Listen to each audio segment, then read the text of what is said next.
देखिए बच्चों, आपके सामने है क्लास 10th के मैथ के 10वें लेसन का इंपॉर्टेंट बहुविकल्पी क्वेश्चन। ठीक है, ये 5 बहुविकल्पी क्वेश्चन आपके सामने दिए गए हैं।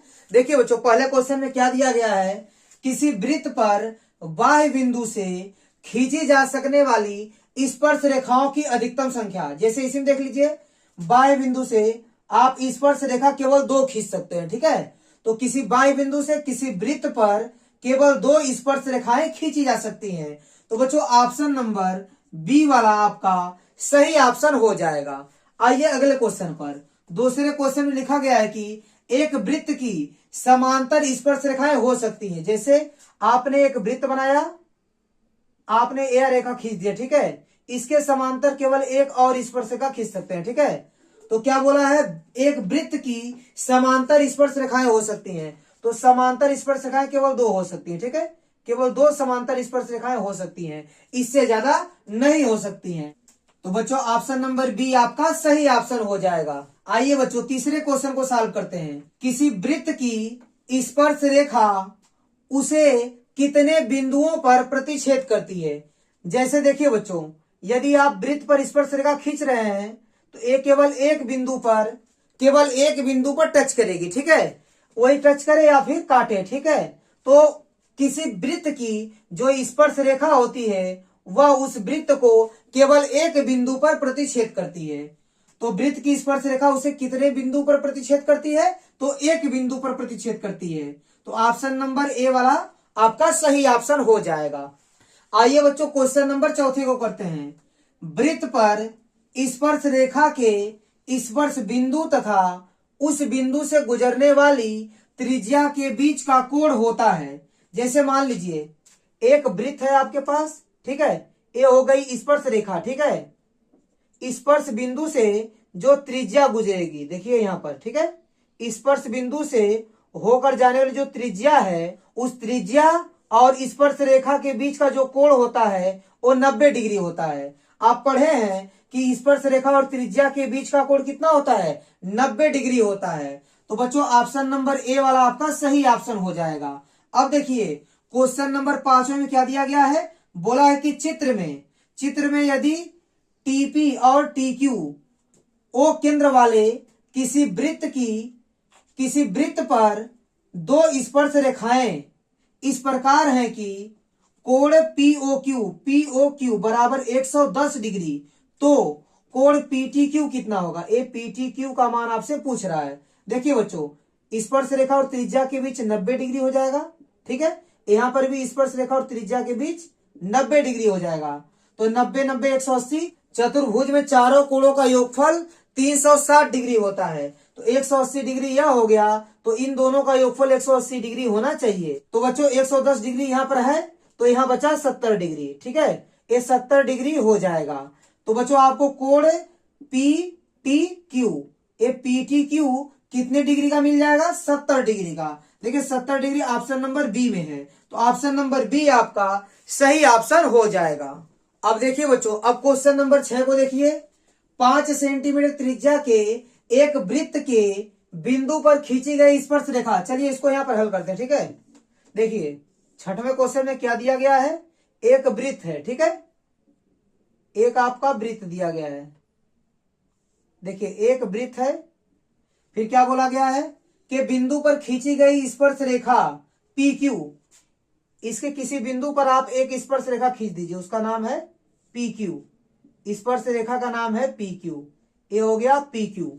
आगे क्या बोला है, केंद्र ओ से जाने वाली एक रेखा, केंद्र ओ से, यहां केंद्र ओ है। ठीक है, केंद्र ओ से जाने वाली एक रेखा से बिंदु क्यू पर मिलती है। जैसे देखिए यहां पर मैं यहां बनाता हूं, जाने वाली एक रेखा से बिंदु क्यू पर मिलती है। ठीक है, क्यू पर मिल रही है।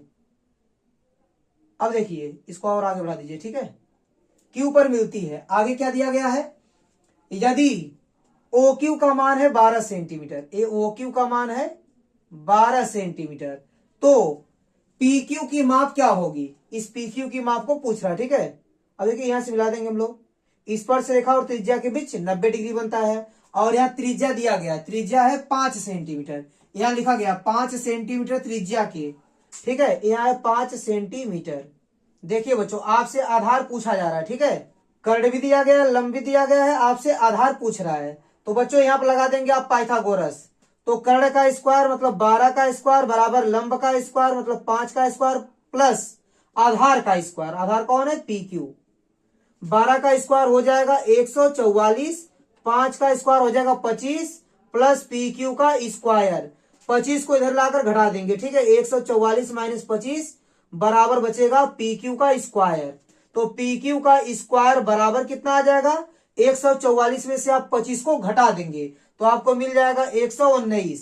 और पी क्यू बराबर क्या आ जाएगा? इधर से स्क्वायर हटेगा, इधर लग जाएगी करड़ी। तो पी क्यू का मान आ गया करड़ी में 119। बच्चों ऑप्शन नंबर डी आपका सही ऑप्शन हो जाएगा। अब चलिए बच्चों क्वेश्चन नंबर 7 को लगाते हैं, ठीक है। यहां लिखा गया कि यदि एक बिंदु P से O केंद्र वाले किसी वृत्त पर PA और PB दो स्पर्श रेखाएं खींची गई हैं, वो भी परस्पर 80 डिग्री के कोण पर झुकी हैं, ठीक है। जैसे देखिए एक वृत्त है, इस पर दो स्पर्श रेखाएं खींची गई हैं, ठीक है, वो भी बिंदु P से, और ये दोनों 80 अंश के कोण पर झुकी हुई हैं। बच्चों आपसे कोण POA का मान पूछा है, ठीक है। आप केंद्र से इसको मिला दीजिए, ठीक है, इसको मिला दीजिए केंद्र से, ठीक है। ये हो गया आपका केंद्र O, और PA और PB दो स्पर्श रेखाएं हैं। अब इसको यहां से मिला देंगे P से, ठीक है।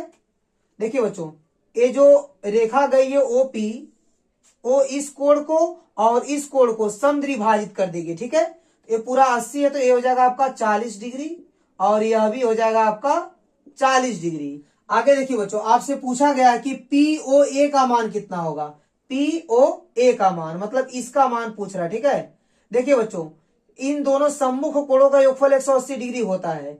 अगर यह 80 डिग्री है, ठीक है, क्वेश्चन में दिया गया है, ये पूरा का पूरा 80 डिग्री, तो ये पूरा का पूरा आपका हो जाएगा 100 डिग्री। कितना हो जाएगा? 100 डिग्री। तो जब 100 डिग्री हो जाएगा तो ये दोनों आधा आधा हो जाएंगे, मतलब यह 50 डिग्री का हो जाएगा और यह भी आपका 50 डिग्री का हो जाएगा। आपसे पूछा है कोण POA, POA बराबर कितना हो जाएगा? 50 डिग्री। तो 50 डिग्री आपका सही ऑप्शन हो जाएगा। तो 50 डिग्री आपका सही आंसर हो जाएगा। तो ऑप्शन नंबर ए आपका सही ऑप्शन हो जाएगा। अब देखिए बच्चों क्वेश्चन नंबर 8 को, इसमें क्या पूछा आपसे? आपसे पूछा है कोण TP डैश। तो TP और T डैश यहाँ क्वेश्चन मार्क में लगाया हूं, ठीक है, यही आपसे पूछा गया है। देखिए बच्चों, एक ही चाप द्वारा केंद्र पर बना कोण परिधि पर बने कोण का दुगना होता है, ठीक है। अगर ये 42 है तो इसका दुगना यहाँ हो जाएगा आपका 84 डिग्री, ठीक है। अब देखिए इस केंद्र पर जो बना है कोण, अब देखिए बच्चों जो केंद्र पर कोण बना है और जो यहाँ कोण बना है, उन दोनों का योगफल होता है 180 डिग्री। अगर ये 84 डिग्री है, ये पूरा का पूरा कितना है? 84 डिग्री है, तो बच्चों यह आपका 96 डिग्री हो जाएगा। कितना हो जाएगा? 96 डिग्री हो जाएगा। तो ऑप्शन नंबर ए आपका सही ऑप्शन हो जाएगा। तो बच्चों उम्मीद करता हूं कि ये सभी MCQ क्वेश्चन आपको अच्छे से समझ में आए होंगे।